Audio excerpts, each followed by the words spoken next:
Hey everybody, welcome to Everyday Journey. Today we're going to continue to work on the Ryobi Leaf Blower. This thing has done me well over the years, and I want to get it working again so that I can continue to use it because I actually liked it better than the new one that I've got that I did a quick review on. So you can check out that video or keep watching and see how we can get this one fixed.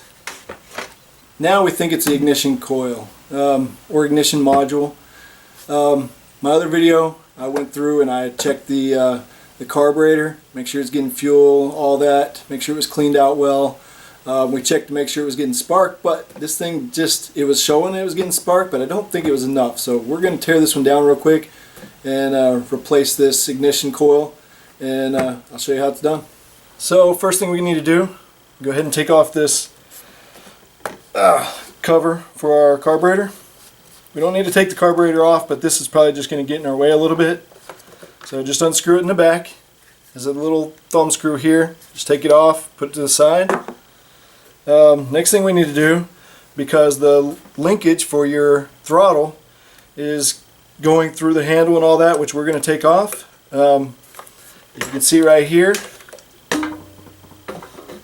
it hooks to the carburetor right here. You just kind of pick it up. It's an L-shaped or Z-shaped piece. Just use the pliers. Sometimes it helps to go ahead and take the tension off of that spring. But just take it out like that. There we go. We're done with that. Next thing we need is to take off the screws here in this cover. That is going to be a Torx bit. Let's see. I'm going to loosen all these real quick.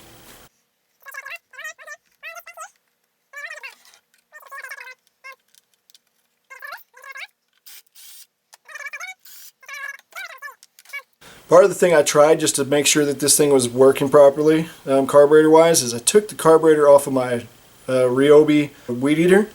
They were similar, put it on here, still didn't get anything. And I know this carburetor is good, so now we know for sure that it wasn't the carburetor. Alright, so we've got these out of the way. Take this cover off. That exposes our cylinder there. That exposes the whole side of the motor. Make sure those stay together. Alright, now we got to get all the pieces off of this side. We're going to go ahead and take this to remove the blower nozzle.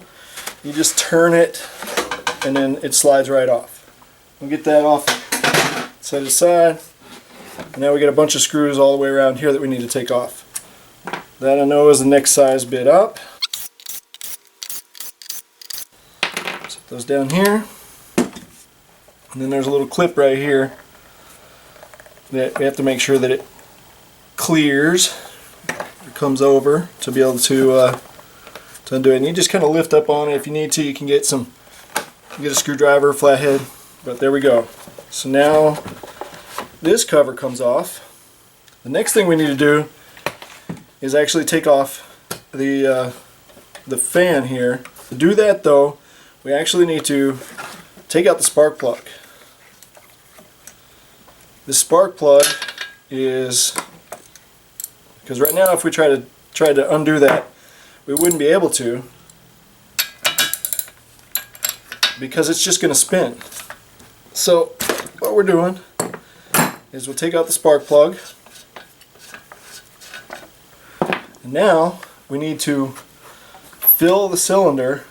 And I've got some paracord here back in my Army days. I'm actually just going to stuff a section of it down into the cylinder, and what that's going to do is cause it to where the piston can't rise all the way to the top. Therefore, it stops the motion of the motor there and allows you to turn this without it spinning. So now that that's in there, go ahead and get our, I believe this one is a 14mm socket, if I believe. Let's see, where's my socket? There we go. Yeah, 14mm socket. And go ahead and, at this point, and it only turns so far because now it's pushing up against the top of the cylinder, which has the paracord in it. And just make sure that you have some of that cord still sticking out, or rope, or whatever you're using. You just don't want whatever it is to be like a brittle type stuff that would allow bits and pieces of the rope, whatever it may be, to stay in the cylinder. I'm going to try to keep that clean. So anyway, we keep turning this. There we go. And then we'll take the washer off. We're going to set it right on top of the nut there. It's got another washer right here. Set that down too on top of the nut. That way we know the order that it went on there. Now we take off our fan, and we got one more washer. So now we need to get this. We'll go ahead and pull our paracord back out. But now we need to go ahead and get this part off. From there, we're going to use the Torx bit again, and we've got 4 screws that go down in the cylinder, or go down all the way through to the engine itself. And that's what holds on this whole big plastic piece. So we'll go ahead and undo these.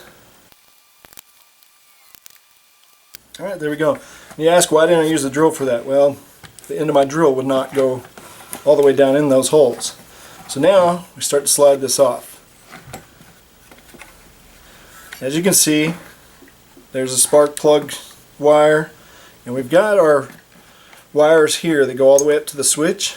That's what turns this coil off or grounds it out so that you can stop the engine whenever you need to. So we're going to kind of pull that through like that so that we got enough room to work on this. Get our pliers out. We'll pull this black wire off. The red wire is actually held on there by one of the screws that hold on this coil. And here you can see there's our coil. So we need to go ahead and take this screw off, which will undo the red one. There we go. We set this aside, and there we go. This is all loose now. We got one more screw here that's holding on this coil. Go ahead and take it off. And then we lift our coil out of the way. Now it's stuck to this because there's a magnet here that holds everything that actually produces the spark. You just kind of pull it loose. So here's our new one, came off of the weed eater.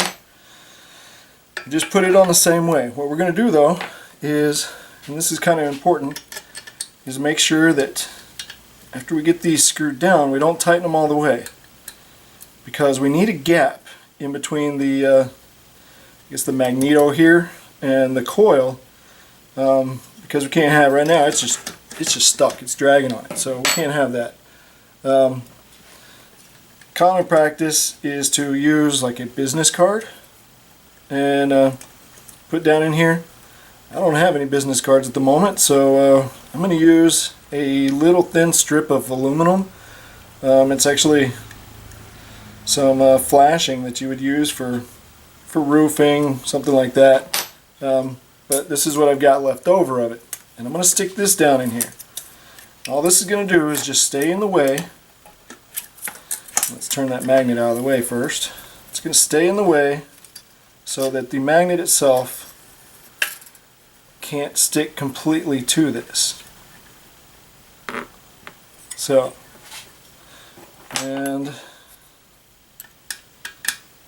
let's go ahead and tighten down this one. And actually I've already forgotten the step of putting that wire back on that other screw. So here in a second, we're going to take that screw back out and put the wire in. Alright, that one's tight. Let's unscrew this again. And right now I've got the magnet actually in the place of holding this firmly against this. And that's the way you want it, because after you slide that piece of aluminum or business card out of the way, it's going to have that gap there. So the magnet pulls it against there, and it gives you just about the spacing that you need. So now, go ahead and put our wire back on there. It's just an electrical loop connector. And you just feed the screw down through it and tighten everything down. There we go. Now that that's tight, pull this out, and then you test this, make sure that it spins through there without actually dragging. So the only noise I can hear is the cylinder, the rings in the cylinder, kind of the air flowing through. So next thing we do is tip this back up, reconnect our black wire here, and then start doing the reverse process, putting everything back together.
Like I said, it just kind of slides on, twist till it locks. So let's go outside and test it out.